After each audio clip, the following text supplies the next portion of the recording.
Rekaman video upaya militer Ukraina melakukan sabotase tentara Rusia di Melitopol beredar di media sosial. Upaya sabotase dari Ukraina ini gagal karena terekam tim pengintai Rusia. Sejumlah personel angkatan bersenjata Ukraina yang memakai pakaian sipil disergap tim pemburu Rusia. Melitopol salah satu wilayah yang kini dikuasai Rusia.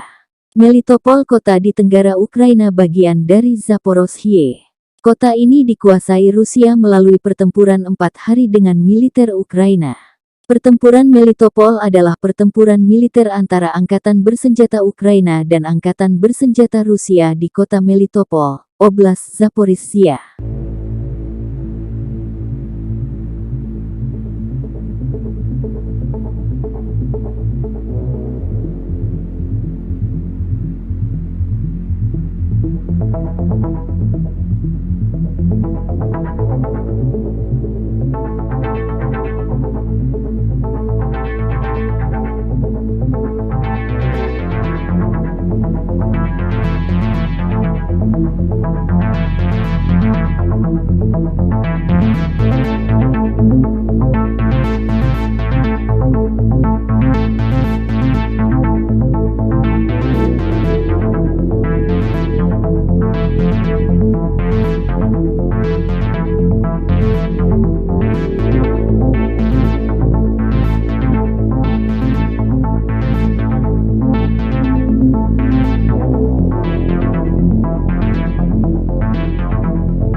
Terima kasih sudah nonton.